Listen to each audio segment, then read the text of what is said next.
Hi, I'm Elizabeth Gearhart. I'm here with Steve Spiro, also known as the Master Connector. Steve, tell me all about yourself. Well, it's interesting, right? So you mentioned the Master Connector, right? Just like Clark Kent turns into Superman, when I rip off my shirt, below it is the Master Connector, right? That's what I've known for. And, it's interesting. So I got to tell you my journey and my story because it is interesting. Shy, introverted kid from the Bronx, now 17,000 contacts on my phone, 12,000 LinkedIn connections. It's a crazy story. So real briefly, born and raised in the Bronx. My dad was an entrepreneur, owned a liquor store in New York City, dissuaded me from going into that. So I wound up going into advertising marketing, went to high school for that, college for that, got out of college, couldn't get a job. So started an advertising company, opened an office in the city. And it was pretty cool being a 22-year-old businessman. And then parallel to that, sort of trained the martial arts since 83. I hold a couple black belts. My wife's a black belt as well. And crazy fights, if you can imagine. But had a karate studio not far from where we were living. But after about 7 years, the company, my partner and I decided to close our advertising company down and kind of discovered that up by the suburbs of the city, there was a whole marketing, niche of marketing agencies and advertising companies. And I got into that niche and I had an illustrious career in the advertising marketing world, traveled, worked with celebrities, worked on big brands. And then the economy shifted and I found myself completely out of work. Things dried up. But a year before that, I'd been introduced to a very successful entrepreneur, a true entrepreneur. My dad was really an employee that owned a business. But this gentleman had, he was very charismatic, had multiple businesses since he was in his late 20s and just an incredible lifestyle, and took me under his wing, took on a mentoring role, kind of got me on a path of self-development, books and audios and networking. And so when, this whole thing happened, I was ready to pivot a year later, and don't ask me why a shy introverted kid would get into sales, but I got into technology sales. And to make it worse, I got into copier sales. No offense if anyone's listening. But, on the evolutionary scale below the chimpanzee and the orangutan is a copier salesman, right? But did that and did very well at it and wound up moving around. Eventually kind of found my way to what I'm doing now as a consultant with Quadient. I help companies streamline and automate how they communicate with their clients, leveraging artificial intelligence, both hardware and software. But the story is really not there. It doesn't start there, and it certainly doesn't end there. It's really the evolution, and through self-development and networking, I've really grown, as I said, to a massive networker, and I've been asked to speak on a lot of different events. And prior to COVID, a bunch of live events and lunch and learns at companies and at colleges, and then as COVID is kind of taken place, more digital, online, kind of like these kinds of platforms.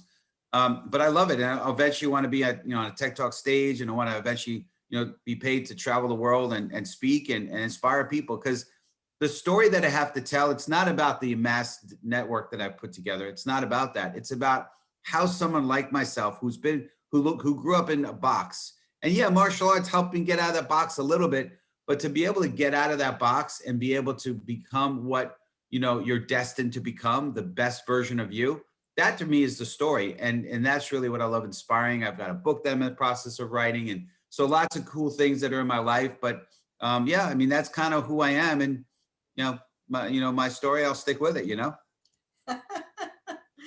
So, how does a person get to be the best them they can be? What do you need to do? I think you constantly need to challenge yourself, right? So one of the things that I was taught early on and was to really to be big into self-development, right? So books, I probably average. Now the other crazy part about not being shy, introverted, I guess it didn't help that I was picked on and bullied. It probably didn't help that I was learning disabled, dyslexic, right? So reading was torturous to me, right? And it's probably why I went to art high school, art college. But what happened was I reading books was hard. So I wound up finding finally, like things like Audible, right? So I go through probably 2 to 3 books a month. So I'm an avid reader, if you will, listener of books, and that's been tremendous. Listening to positive stuff, putting good stuff into our brain is super important. And who we surround ourselves with. The power of association, right? I've read in many self-development books that who you are in life will determine upon the books you read and the people you associate with. So who you're surrounding yourself with, because those voices are influential in your life as well. And that's some of the power of networking, obviously, as well. And having someone in my life like a mentor has been tremendous. I think a lot of times, number one, I don't know if you've heard of the Johari window panes, but it's the four window panes, right? It's the first window pane is, what you know about me and I know about me, right? So like, I don't know, I have a receding hairline, okay? So the obvious stuff, right? Number two, the window pane is what you know about me but I don't. It's my blind spots, right? And the third is what, I know about me, but you don't know about me. So it's, those secrets, those things about us, the personal stuff, right?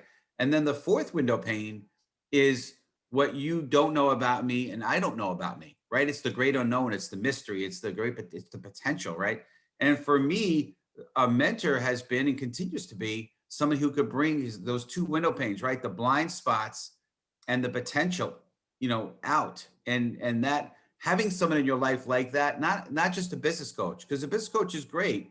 And I've had my share of those kinds of relationships, not necessarily a business coach, but sort of someone who mentors you from afar, right? Try this and let's have a call in 2 weeks and let me know how you make out. But having somebody who's really in your life that really can help be that, sounding board and really kind of help guide you, kind of like what GPS does, right? And that's what mentorship has been for me. It's a lot of people, unfortunately, they're driving on these cool, really beautiful windy roads, great vehicle with no clue where they're going, right? And when a mentor came in my life, which was GPS, if you will, right? He's like, okay, where do you want to go, right? And is the car you're driving and the path you're on, is it going to take you there, right? And I said, well, first of all, I don't know where I'm going, but second of all, probably not gonna like where I'm gonna end up, right? He said, why don't we figure out where you want to go, and then let's reverse engineer. So, kind of knowing where you want to go is a big part of it as well, and also for me, it was putting and this is very recent, putting a personal mission statement of what I want my purpose to be here for. All those things have been tremendously important for me on how to grow to become and to continue to grow and become. So that's my very long answer to a short question. Well, so you're the master connector.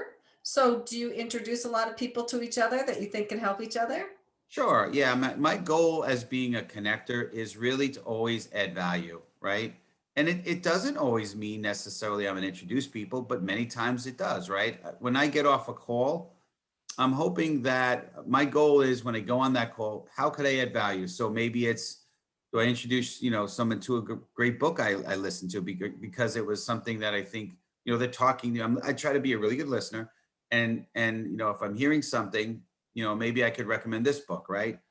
Or perhaps I could refer somebody or make an introduction based upon their needs, or maybe because I have this huge, massive network, maybe I could say, hey, go take a look at my profile, see who I'm connected with. And if you want to put a half dozen names together, I'll make an introduction.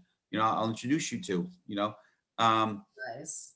so, or maybe other networking events I'm doing or whatever, right? So one of the things I'm doing is I do on Friday at 2 o'clock Eastern Standard Time, I do a LinkedIn live show and with my buddy Cameron Toth. And it's a great show. It's called the Master Connection series, right?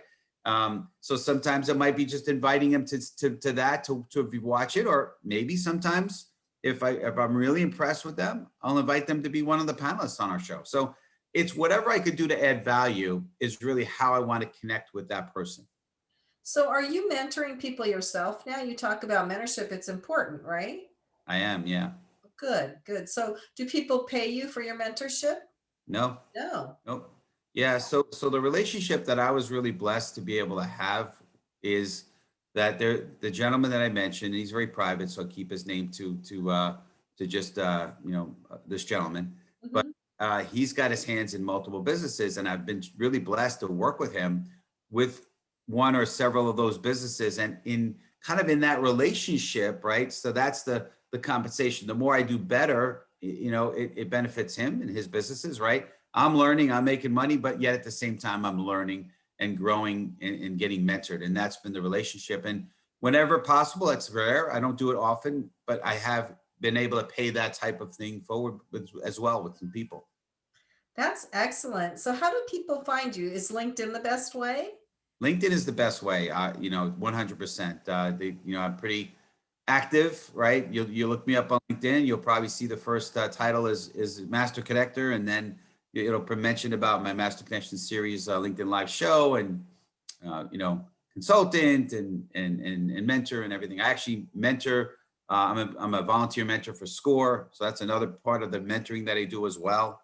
Mhm. I believe in that organization. It's a great organization funded by the Small Business Administration. So Mhm. yeah, so they can find me there. Okay, so then if somebody wants you to give a presentation at their event, do you charge to give the presentations? It really depends. Right now I am growing out my speaking career. If it's an event that I'll need to spend a lot of time and travel to. Yeah, I would like to be compensated at minimum for my expenses, but ultimately, yeah, that's the goal, is to really get paid. And I enjoy it. I'm really, it gives me so much joy to do it. But I also have to be smart about my time, right? I've got a lot on my plate, and I want to be very, you know, very strategic about what I'm doing. So if somebody isn't paying me, I might be able to fit it in, but it's going to need to really work around my schedule. If they have a specific need, they may have to pay me so I could prioritize. So what do you present on? Is it how to make connections, how to make the most out of these connections? What are So your probably my kind of anchor talk, if you will. There's several, but one of my anchor talks is the 4 simple blocks on how to leverage LinkedIn to really grow your business.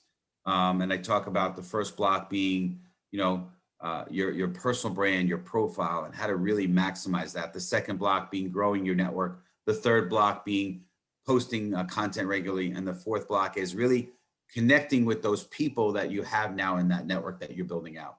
And I enjoy giving that talk. The other talk that I've given for many years, I won't say many years, but for quite a few years, is I call it the 3-legged stool of networking, where there's 3 parts to networking, right?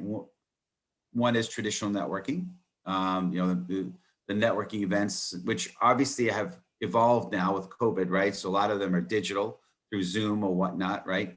The second being social media networking, which I love LinkedIn. That's one of my favorites, but I know that's not the only way to network. But I use that as a way to connect and grow people that I have in my network.